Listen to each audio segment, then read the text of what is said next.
اعوذ باللہ من الشیطان الرجیم بسم اللہ الرحمن الرحیم لیس علیک ہداہم، اے نبی آپ کے ذمے نہیں ہے کہ ان کو ہدایت دے دیں۔ آپ کی یہ دیکھیے علیکا ذمہ داری ہو جاتی ہے، فرض۔ لام لکا یہ ہو جاتا ہے کسی کے حق میں۔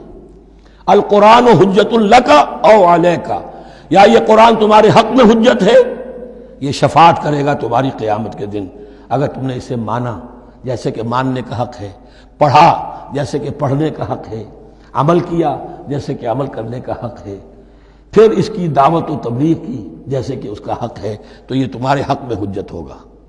اور اگر تم نے اس کے حقوق ادا نہ کیے، یہ تمہارے خلاف مدعی بن کر کھڑا ہو جائے گا۔ القرآن حجت لک او علیک، یہ تم پر آئے گا وبال۔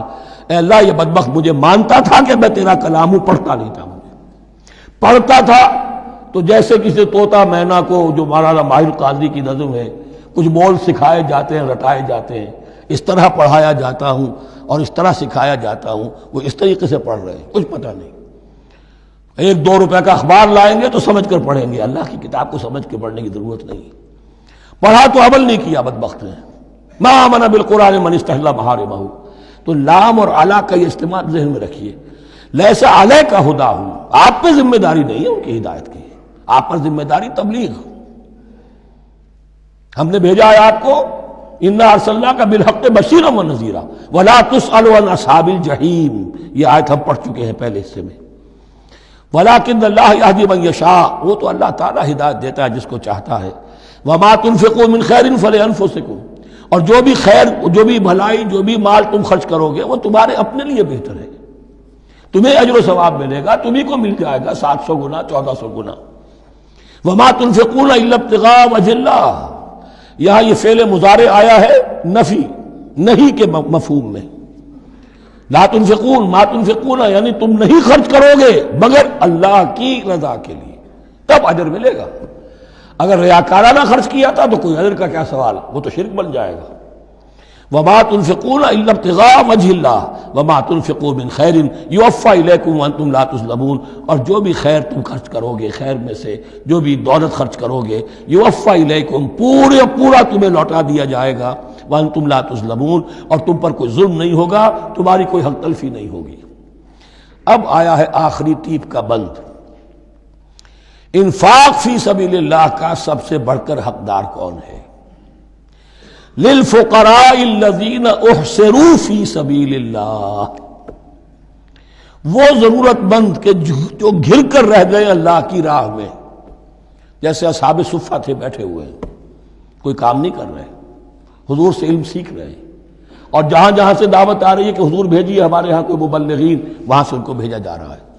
اب وہ معاش کی جد و جہد کرتے تو یہ تعلیم کیسے حاصل کرتے؟ یا اسی طرح دین کی کوئی خدمت ہے، کوئی آپ نے تحریک اٹھائی ہے، اب اس میں آپ کو کچھ نہ کچھ کارکن تو چاہیے، ان کارکنوں کی بھی تو آخر معاش کا ہے درجہ۔ اگر وہ سارا 8 گھنٹے دفتروں میں کھائیں اور وہاں ڈانٹے بھی سنیں افسروں کی، اور پھر 2 گھنٹے جانا 2 گھنٹے آنا، اب وہ کون سا وقت نکالیں گے دین کے کام کا؟ کیا کریں گے؟ کہاں سے وقت آ جائے گا؟ کچھ لوگ تو ہونے چاہیے جو ہمہ وقت لگ جائیں، لیکن ہمہ وقت تو لگ گئے، لیکن پیٹ تو ان کے بھی ہے، اولاد تو ان کے بھی ہوگی۔ للفقراء الذین احصروا فی سبیل اللہ، جو گھیرے میں آ گئے ہیں اللہ تعالیٰ کی راہ کی جد و جہد میں، جہاد فی سبیل اللہ کی سعی میں، وہ اس طریقے سے مصروف ہو گئے ہیں، لا یستطیعون ضربا فی الارض، اب وہ زمین میں گھوم پھر کر تجارت کرنے کی ان کے اندر ان کے پاس وقت ہی نہیں ہے، نہیں چل پھر سکتے زمین میں اپنی معاش کے لیے۔ یحسبهم الجاہل اغنیاء من التعفف، اب یہ اس طرح کے فقیر تو ہیں نہیں جو لپٹ کر مانگتے ہوں، انہیں عام طور پر جو ناواقف شخص ہے وہ سمجھتا غنی ہے، اس سے کوئی ضرورت ہی نہیں، اس نے کبھی مانگا ہی نہیں۔ لیکن اس نے مانگا اس لیے نہیں ہے کہ وہ اس طرح کا سائل نہیں ہے، اس طرح کا وہ سوالی نہیں ہے، وہ فقیر نہیں ہے، وہ تو اللہ کے دین کے لیے اپنے آپ کو اس نے لگا دیا ہے۔ یہ تمہارا کام ہے کہ دیکھو، یحسبهم الجاہل اغنیاء من التعفف، وہ جو مانگنے سے رک رہے ہیں اپنی عزت نفس کی حفاظت کی خاطر، اس کی وجہ سے ناواقف آدمی سمجھتے ہیں کہ تو غنی ہے، اسے کوئی ضرورت نہیں ہے۔ تعرفهم بسیماہم، تم پہچان لوگے انہیں ان کے چہروں سے۔ ظاہر بات ہے کہ فقر کا احتیاط کا اثر چہرے پر تو آ جاتا ہے۔ اگر آپ کو نیوٹریشن صحیح نہیں مل رہی ہے تو ظاہر بات ہے چہرے پر اس کا اثر ہوگا۔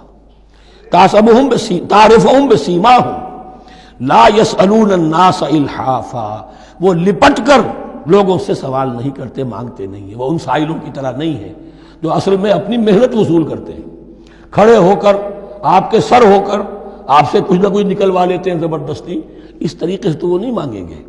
یہ بات اہم مسئلہ ہے۔